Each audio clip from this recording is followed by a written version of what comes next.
Sir क्या नाम है आपका? मेरा नाम है ब्रिजेश सिंह राठौर और मैं पटना से हूँ। हाँ। और देखिए सर, मैं आपके इंटरव्यू में भी पूरा सुन रहा था, सब आप लोग बता रहे थे। मैं 2 पॉइंट ऐड करना चाहूँगा इन सारे पॉइंट। सबसे पहले तो आपने एक सवाल पूछा था कि जब आप सेना में रहते हैं तो क्यों नहीं सवाल उठाते। देखिए एक चीज़ समझिएगा, हिंदुस्तान की सेना एक ऐसी सेना है जो चलती गोली के सामने दौड़ता है। क्यों दौड़ता है, ये मानसिक लेवल समझिए। जो कि सेना में हमें इस तरीके से वेल डिसिप्लिन किया जाता है, जो कि अधिकारी जो बोल दिया अभी बोल दिया रात तो रात। अगर ये चीज हम नहीं मानेंगे तो हम जंग नहीं जीत पाएंगे, चलती गोली के सामने में नहीं दौड़ पाएंगे। तो ये आदेश होता है सेना में। लेकिन उन्हीं अधिकारियों द्वारा जब छल किया गया है तो सेना में रहते हुए हमारे ऊपर आर्मी लॉ काम करता है। तो उस लॉ के तहत में कुछ फ्रीडम ऑफ स्पीच कुछ दायरे में हमारा कम जाता है। तो उस स्पीच को, उस डिसिप्लिन को मेंटेन करते हुए हम नहीं बोल पाते हैं। दूसरा, अभी हम लोग आर्टिकल 19 और आर्टिकल 14 के तहत में डिमांड रख रहे हैं। अब बात कर लेते हैं जो दूसरा पॉइंट आपने पूछा था, जो कि ऐसा क्यों हुआ है। डिस्ट्रिक्ट हेडक्वार्टर में आप डिमांड दे रहे हैं, संज्ञान दे रहे हैं, तो ये 40 दिन से सरकार क्यों नहीं सुन रहा है। मैं सबसे पहले जो आपने पूछा था कि सरकार दोषी कि अधिकारी दोषी, मैं दोनों को दोषी बताता हूँ। अब सरकार की बात मैं कर लेता हूँ। माननीय प्रधानमंत्री जी 8 साल से लोगों को मन की बात सुना रहे हैं। क्या लोगों से की मन की बात नहीं जानना चाहेंगे? क्या कभी भी प्रेस कॉन्फ्रेंस किया? माननीय प्रधानमंत्री जी को प्रेस कॉन्फ्रेंस करना चाहिए था। भाई प्रधानमंत्री जी तभी ना पूछेगा कि रिवारी के मेट्रो स्टेशन पे माननीय प्रधानमंत्री अनाउंस किए, भाइयों एंड बहनों मित्रों, हम पीएमआर वालों को ओआरओपी देंगे। लेकिन उनको अलग कर दिया गया। प्रधानमंत्री से कौन पूछे? आप उन मीडिया की बात कर रहे हैं, स्ट्रीम मीडिया। और क्या स्ट्रीम मीडिया है इंडिया की, जिसकी रैंकिंग वर्ल्ड में 152 हो गया? क्या एक्सेप्ट कर सकते हो? क्या आप उस मीडिया से आशा लगा सकते हो? उस मीडिया का बस इतना काम हो गया है, शाम के टाइम में लिपस्टिक लगाएगी तो मैडम एक मुर्गा इधर बैठाएगा, एक मुर्गा इधर बैठाएगा, और पूरा जो दोनों मुर्गा जो होंगे पूरा गेटअप में आएंगे। एक आएंगे पूरा चंदन टीका में, दूसरा आएंगे दाढ़ी उड़ी बना के। ये है स्ट्रीम मीडिया। बस मुर्गा लड़ाने से उनको फुर्सत मिलेगा तब तो देश की सेना को रिप्रेजेंट करेगा नेशनल मीडिया। स्ट्रीम मीडिया वो इस तरीके का काम क्यों कर रहा है? क्योंकि कहीं ना कहीं से दबाव है मेन स्ट्रीम मीडिया को। दबाव अधिकारी का है, दबाव सरकार का है। क्यों? ये रीजन है कि मेन स्ट्रीम नहीं तो क्या 40 दिन हो गया। एक अभी सांसद एक आया हुआ था, कोई दौरा किया था, पूरी मीडिया के कवर कर रही थी। क्या देश की सेना उसको नजर नहीं आ रहा है? नेशनल मीडिया को अपनी टीआरपी बढ़ाने के लिए बोलती है, जब शहादत होता है मैं शहादत के साथ में हूँ, भारत माता जिंदाबाद जिंदाबाद, स्टूडियो में बैठ के तो करती है। या यहाँ इतने फौजी, इतने भूतपूर्व सैनिक, जो कई सारे साहब लोग जो है सो कारगिल युद्ध विजेता है, कई साहब लोग ऑपरेशन पवन विजेता है। क्या ये सारे लोगों को नेशनल मीडिया को नहीं दिख रही है? मेरे कई सारे दोस्त है BBC लंदन में, बगल में ऑफिस है, जाके चाय पीता हूँ। वो भी बोलते हैं भैया आपका मैं कवर करूंगा, कल ईडी और ये छापा मारेंगे मुझे। तो ये आज के डेट में दहशत फैला रखा है। और साहब ने बहुत अच्छी बात बोली कि सरकार दबाव बना रखी है जी, कल के दिन फाइनेंशियली देना पड़ेगा। और सरकार ने जो गलती किया है उस गलती का एहसास सरकार को भी है।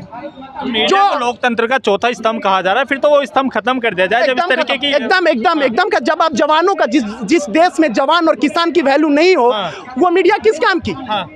अगर आप लोग नहीं होते 20 तारीख से तो शायद हम लोग की आवाज ये भी नहीं उठता, बस इसी जंतर मंतर के प्रांगण में रह जाता। लेकिन आज मैं उन सारे मीडिया को बताना चाहता हूं जो पहले किसान आंदोलन को नहीं उठाया था, बाद में वही किसान आंदोलन को उठा रही थी। तो आप देखिएगा बहुत कम टाइम होगा क्योंकि आप लोगों को साइड कर देंगे, आप देखिएगा धक्का मार के बाहर कर देंगे, लेकिन आप लोगों को बाइट नहीं देंगे, वही मीडिया के इधर कवर करेंगे। आप देखिएगा ज्यादा टाइम नहीं है। आज 3 अप्रैल को आज हिंदुस्तान के पूरा डिस्ट्रिक्ट 766 डिस्ट्रिक्ट है पूरे हिंदुस्तान में, ऊपर नीचे हो सकता है एज माई नॉलेज। 766 डिस्ट्रिक्ट में 3 अप्रैल को रैली मार्च होगा। और जो विसंगतियां हमारे साथ में हुआ हमारे बड़े भाई के द्वारा, अब हमारे बड़े भाई कौन है वो आपको पता है, अधिकारी द्वारा जो 97% लोगों को हमें किसी जंतर मंतर के प्रांगण में हमें फटा हुआ शर्ट पहनाया गया, हमारे हाथ में कटोरा डाला गया, ठीक है, हमें भिखमंगा बनाया गया, बोला बड़े बड़े मोच वाले दाढ़ी वाले स्टूडियो में सब मेरा सेना भिखमंगा है, मेरा सेना का पेट नहीं भरता है। और वो सारे के सारे जब सरकार 43,000 करोड़ प्लस 23,000 करोड़ जब देने की बारी आए तो हमें ऐसे धक्का मार के पीछे कर दिया। ऐसे धक्का मार के पीछे कर दिया गया और अपना कटोरा सामने रख दिया, अपनी थैली सामने रख दिया। और पीएमआर की बात करता हूँ, पीएमआर में ये जो बोल रहे हैं जी, पीएमआर कौन सी पीएमआर की आप बात कर रहे हो? सेना में पीएमआर होता ही नहीं। जब हम लोग भर्ती होते हैं साहब लोग, शायद आप 9+6, आप लोग 9+6 के थे, अभी प्रेजेंट टाइम में 15+2 है। तो जब एक जवान 15 साल क्रॉस करके आता है तो पीएमआर किस बात की? आज पीएमआर को बाहर किया गया। और मैं आने वाला समय में गारंटी देता हूं कि 2024 में OROP 3 होगा, वो OROP नहीं होगा, 1 रैंक 1 पेंशन नहीं होगा, ऑफिसर रैंक ऑफिसर पेंशन होने वाला है। अब देख लीजिएगा आप लोग हो, ये होने वाला है। इस तरीके की अभी मीडिया की आपने बात की कि जो नेशनल मेन स्ट्रीम मीडिया वो यहाँ पर अभी मतलब खबर करेगा, जो हमारी खबर को वो कवर करेगा। तो मान ले ये जो आंदोलन है बड़ा रूप लेने जा रहा है, एकदम बड़ा। 3 तारीख, अब 4 तारीख को देख लेना बड़ा रूप। 766 डिस्ट्रिक्ट में हम लोग रैली करने जा रहे हैं और संविधान के दायरे में हम लोग सब जो भी काम करेंगे संविधान के दायरे में 766 डिस्ट्रिक्ट में। और ऐसे भी लोग हैं जो जिनके डिस्ट्रिक्ट हेडक्वार्टर दूर है, बहुत सारे हमारे फौजी साहब लोग जो चल फिर नहीं सकते हैं, बुजुर्ग हो गए, जो 90 पार कर गए, 85 पार करके, वो लोग मैसेज कर रहे हैं, बेटा मैं स्पीड पोस्ट करूंगा। 5000 से ज्यादा माननीय राष्ट्रपति के नाम संज्ञान स्पीड पोस्ट से आएगा और वो हम डाक विभाग द्वारा RTI करके हम मांगेंगे 4 या 5 तारीख को। आप देख लीजिएगा जी कितने सारे स्पीड पोस्ट 3 तारीख को जो पूरे देश में रैली होगी, पूरे, वो भी संविधान के दायरे में। हम फौजी आदमी कोई भी अनडिसिप्लिन काम नहीं करते हैं, संविधान के दायरे में होगा। वो पूरी दुनिया देखेगी जी कि देश की सेना के साथ में कैसे छल हुआ। 3 तारीख के 2 कॉल की जा रही है। एक तो आपकी तरफ से कहा जा रहा है हम लगातार जो जिला स्तरीय ज्ञापन देंगे राष्ट्रपति महोदय के नाम, और एक कॉल आपकी करी जा रही है दिल्ली के रामलीला ग्राउंड में हम एक बड़ा आंदोलन करेंगे। दोनों करेंगे, कितनी सच्चाई इन दोनों? नहीं, 3 तारीख को रामलीला मैदान में तो कोई ज्ञापन है नहीं। आपके यहीं पर हम कवर कर रहे थे सर। एक चीज मैं बताता हूँ, देखिए अब बहुत सारे लोग होते हैं वो मतलब डिस्ट्रिक्ट हेडक्वार्टर के बजाय उनके मुंह से निकल गया होगा रामलीला मैदान, तो वो एक अलग बात है। लेकिन आपको मिसअंडरस्टैंड, आपको जो भी यहाँ पे जो बुजुर्ग हमारे हैं वो कभी भी प्रेस कॉन्फ्रेंस में कहीं नहीं बोले जी रामलीला मैदान में 3 तारीख को हम लोग रैली निकाल। 3 तारीख को हमारा रिकॉल है पूरे डिस्ट्रिक्ट हेडक्वार्टर के माननीय डिस्ट्रिक्ट कलेक्टर को संज्ञापन सौंपेंगे माननीय महामहिम के नाम, और उसका एक कॉपी स्पीड पोस्ट भी होगा। ये पूरे देश के कोने कोने से होगा, ये अरुणाचल प्रदेश से लेके गुजरात तक और कन्याकुमारी से लेके जम्मू कश्मीर तक पूरे जगह से ये 3 तारीख को ये होने जा रहा है। 3 तारीख को लेकर अगर चलो 3 तारीख की बात करते हैं, 3 तारीख को आपकी मांगे नहीं मानी गई तो फिर आप क्या करेंगे? आप देखिए सर, मैं मोदी जी के स्टैंड में हूँ, मैं मोदी जी का परम भक्त हूँ। कैसे परम भक्त हूँ?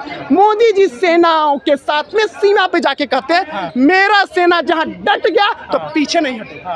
तो वही सेना आज यहाँ है, हम मोदी जी के साथ में हम लोग डट गए, हटने का तो सवाल ही नहीं हटेंगे, नहीं हटेंगे। हम तो मोदी जी के परम भक्त हैं, मोदी जी के स्टैंड पे हैं। उन्होंने ही बोला हमारा सेना डट गया तो हटेगा नहीं, तो हटेंगे नहीं। आप दिल्ली की सड़कें जाम करने का इरादा है आपका?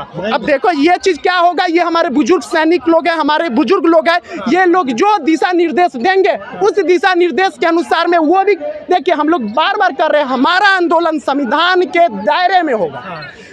अनडिसिप्लिन हम एकदम नहीं करेंगे, क्योंकि हम लोगों को संविधान के दायरे में पूरा काम करना है और डिसिप्लिन का फौज को बुनियाद कहा जाता है, तो हम लोग अनडिसिप्लिन काम नहीं करेंगे। हाँ जी सर, क्या कहना चाह रहे थे? मैं ये बता रहा हूँ कि अगर ये गवर्नमेंट बोलती है प्रोजेक्ट किया कि PMR केसेस को मैं जो है वो PMR के बारे में विस्तार से बताएंगे क्या है PMR? हाँ, PMR ये है कि जो अगर मान लीजिए एक सिपाही को लें, अगर वो सिपाही जो इनरोल्ड हुआ है 15+2, 15 years colour service and 2 years reserve service. Reserve service का मतलब है कि अगर रिटायरमेंट के 2 साल के अंदर अगर देश में किसी प्रकार की आफत आ गया, दिक्कत आ गई, कोई लड़ाई लग गई, तो उस पीरियड में आपको बुलाया जाएगा और आप उसी तरह से आकर के रिपोर्ट करेंगे जैसे कि पहले सेना में थे, उसको बोलते हैं रिजर्व सर्विस।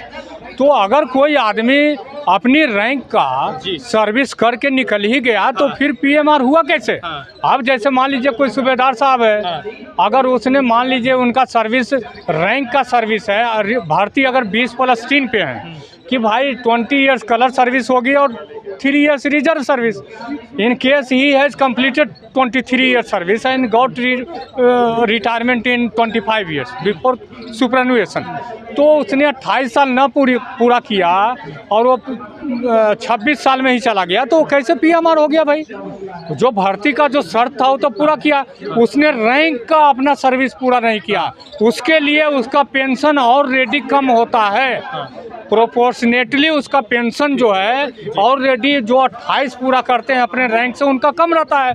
और जो फ्यूचर इंक्रीमेंट होती है, जैसे ORP आया, कोई DA बढ़ा, तो जो कम से पेंशन होगा 100 रुपया है उसका, अगर तो 100 रुपया पे उसको मिलेगी, और उसको जो है 150 है तो 150 पे उसको, तो पीएमआर का हटाने का क्या तुक हुआ इसमें? सर ये बताइए, आपका आंदोलन आज सड़कों पर चला है, सड़कों के साथ साथ आपने कहीं कोर्ट में याचे वो है अपनी पिटीशन डाली आपने कहीं? कोर्ट में पिटीशन हमारे बहुत सारे एक सर्विसमैन ने अलग अलग AFT में इन मुद्दों को उठाया हुआ है। लेकिन अब सवाल ये होता है कि हम जो ये इतनी नफरी हमारे 20-25 लाख है, हर एक आदमी अगर यही काम में लग जाए तो कोर्ट में भी जगह नहीं रहेगी भाई। कोर्ट में भी तो जगह चाहिए फाइल रखने के लिए।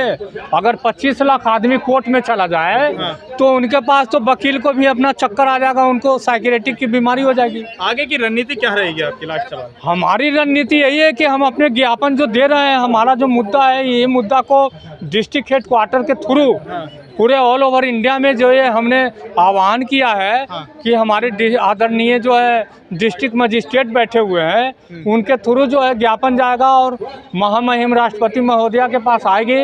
वो ज्ञापन का उस पर जो है संज्ञान लिया जाएगा और मामला सॉल्व होगा। मुझे विश्वास है कि मोदी जी इतना काबिल आदमी हैं, हमारे आदरणीय प्रधानमंत्री, वो इस चीज़ को निराकरण जरूर कर देंगे।